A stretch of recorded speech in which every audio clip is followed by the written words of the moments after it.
Okay, you go to Rome. First thing you got to see is the Colosseum. I was told it was big, round, and boring. Although, there were gladiators there, and it's still a source of amusement for all kinds of people. Now, what else can I show you? Oh, how about me dancing around the square in the rain? Nah, maybe not. How about this restaurant? This restaurant was pretty cool. They had all kinds of people, locals, all sitting there eating pasta, drinking wine on a Sunday morning. I stuck in with a GoPro and stuck it anywhere I could just to see what the local flavor was like. This cook was doling out the pasta while I was there.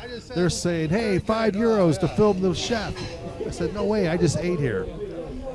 Then I went up front for the pizza. The pizza, everywhere you look, there was pizza. Here, a little Luchetti is bringing it out. But what I want to show you today is actually how we got into the Vatican for midnight mass. Janice had written for tickets last March, and we finally got 3 tickets, but only 2 of us were going to go. So as we were getting in, we noticed the crowd kind of took off, and people were rushing to get up in front of the Basilica to see the Pope. We followed this guy in blue on the right. Every time we sped up, he would speed up even further. We got through the first checkpoint, and as we were going up the steps, he started to block us as we were trying to get in the Basilica doors. Watch what he does to Janice. Blocks her. There it goes.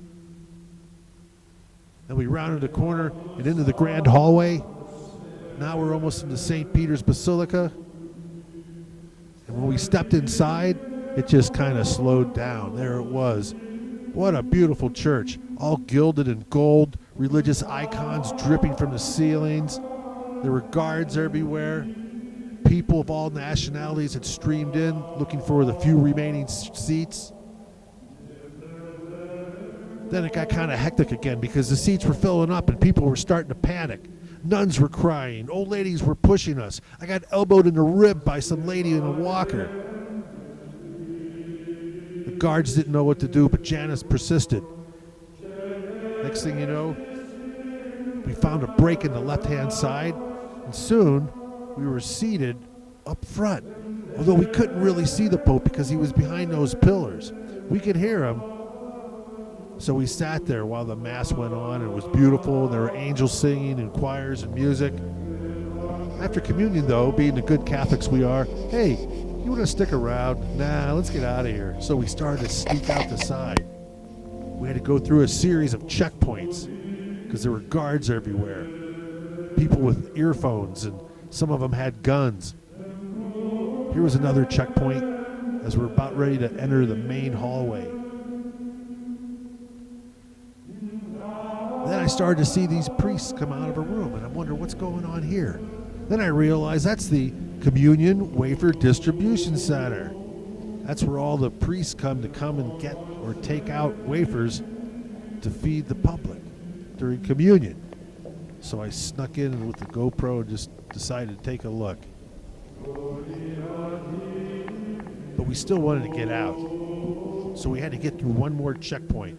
But it was blocked. It was by the manger. The whole manger scene was blocked. There were guards. There were people milling around. There was TV cameras in the back. Then a big procession came in, all official. Then we realized the Pope's going to come down here and do something to this manger. And sure enough, within a couple seconds, people were snapping pictures left and right. The TV camera moved in, and there he was, the Pope. Moved right up to the manger, little kids carrying the baby Jesus. See the guy with the pointy hat? That's Pope Francesco.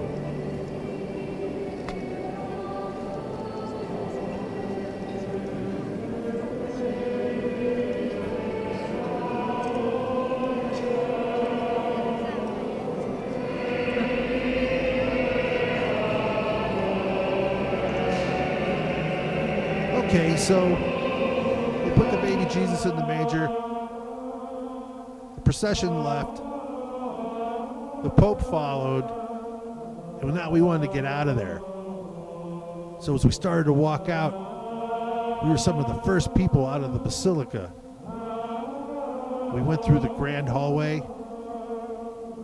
We rushed out into the cold Roman air. Then I realized there's over 100,000 people watching us walk down these steps. in St. Peter's Square. It was amazing. It was like being at a rock concert, except we were on stage. The other thing I realized is that St. Peter's Square is actually a circle.